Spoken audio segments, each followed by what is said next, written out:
So I made a drawstring bag from my yarn and fabric scraps, and I made it look like a house because God forbid a girly pop introduce some whimsy into her life. This is the last episode of Destash Diaries, a series where I use up all of my yarn, fabric, and craft scraps to make some really cool items.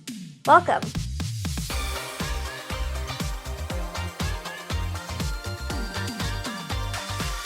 So while you watch me cut up some fabric here, a refresher for y'all about some of the rules I set up for Destash Diaries. Number one, I have to try and make things well. No sloppiness if we can help it. Number two, I'm not allowed to buy new stuff to make whatever I want to make. And number three, no repeatsies, which means I can only make each item once. The one thing I haven't done so far in this series is make a bag, which I felt inspired to do after attending the wedding of someone I literally do not know. South Asian shenanigans, need I explain further? And I saw a lady carrying a really ornate drawstring pouch. I like the idea of something simple like a drawstring bag being turned into something fancy, whimsical, more elaborate. So that's what I'm doing with, you guessed it, punch needle. So my idea was that we would punch needle a drawstring bag that looks like a house and do one side as the front and then the other side as the back of the house. I think that would be really cute, and we love continuity in design. I'm not getting too detailed with the design though. With something as small as this, I think simple is best. But if we have an opportunity to add some pizzazz, we're adding it. Just like how I'm adding some shutters to the top window here. If you're wondering about the yarn I'm using, it's all Briggs & Little, 100% wool rug yarn in their Heritage, Atlantic, and Super lines. Some of the yarn here I dyed myself or over-dyed an existing color, but most of it is just from their regular colorways. And you know me, I love supporting and buying Canadian yarn, and this is my favorite brand to do it from. And you know this because over the past few months, I've had to buy large amounts of yarn for some big ticket projects, whether it's rescuing and recreating an over half-century rug pattern for my shop, or making a heated rivalry themed rug for charity.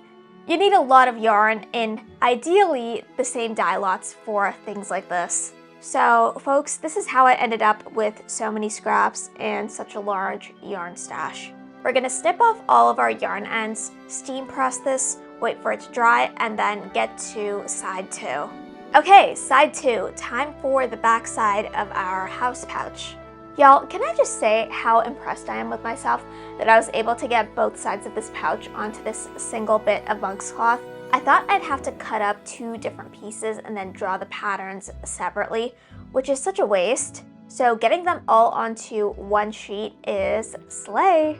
I'm also punching a red roof.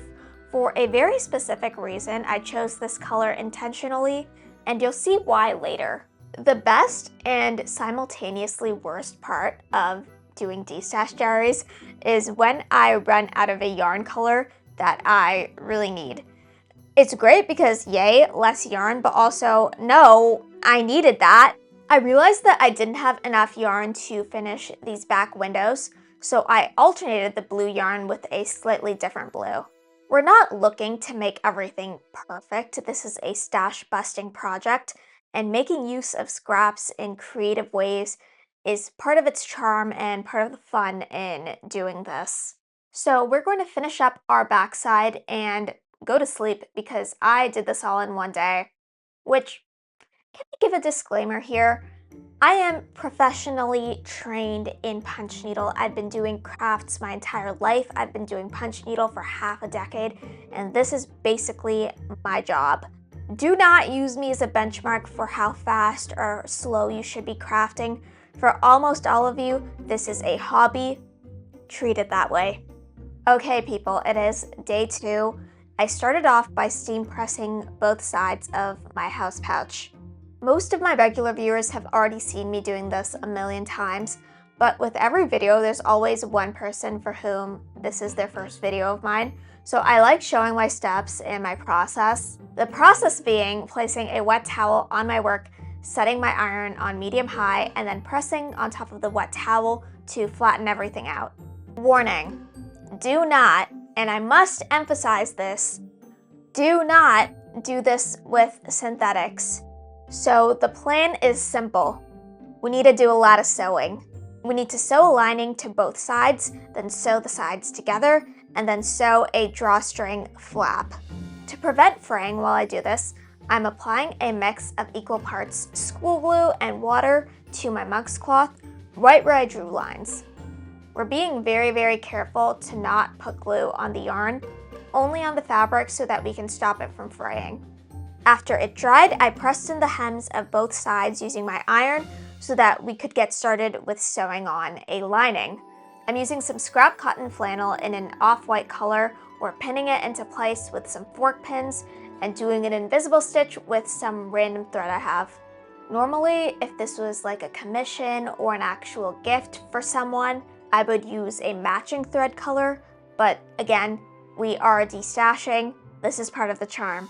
Plus, it's an invisible stitch, so it's not like the thread will actually show.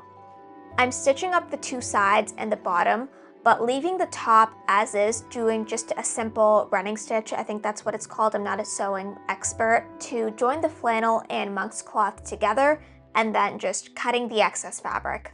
And I did this because I want this side to have some structure and something to sew onto, because I'm going to cover this with the flap I'll be threading my drawstring through. I have some red wool fabric here and some red embroidery floss, which I separated into 3 strands, and I'm sewing it to the top flap of both sides of my house pouch using a whip stitch. After doing that and cutting off the excess fabric, it was time to sew the 2 sides together. But before doing that, y'all know I love a little pizzazz, and I thought it would be really, really cute to do some beaded flowers and add them to the windowsill and the grassy bits of my pouch. I honestly haven't done any jewelry making or beadwork since like 2023, so this was a fun relearning experience.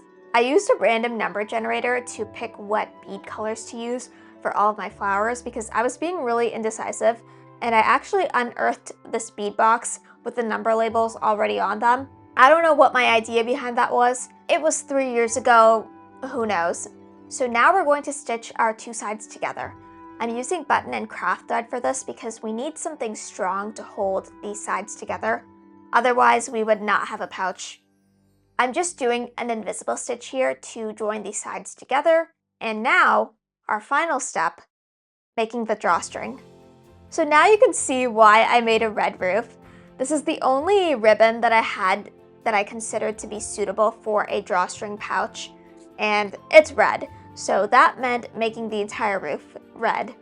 I actually forgot to hit record on the part when I was making it, but what I ended up doing was taking 3 strands of the thread and then braiding them together and using that as the drawstring, which resulted in this as my final house drawstring pouch, made entirely from yarn, fabric, beads, and thread that I already had. A formidable destash project, if I do say so myself. Isn't it so cute and full of whimsy? Like, imagine someone carrying this around at an event or whatever. I would not stop talking about it. My sewing for the flap here could have been a little better. I could have covered up my monk's cloth and flannel a little better, and I still could have done the drawstring better. I don't know if I did it right, but I'm really happy with how this turned out overall. So I promised that I'd make 5 items for Destash Diaries, and I delivered. To provide a summation for you, we made a wall hanging with a hidden pocket, a crochet detachable collar, a corset belt, a pillow, and finally a drawstring pouch. I have an entire playlist on my channel of all of my Destash Diaries videos. Go check them out. They're really, really fun. But I think we need some real closure, and I thought it would be really fun to go through my yarn stash now in its current state, live. So on July 31st at 10 a.m. Eastern Time, I'm gonna go live on this channel with my entire stash, and we're gonna go through it skein by skein. So mark your calendars because this is going to be really hilarious and kind of embarrassing to watch. So thanks for watching, and I'll see you soon!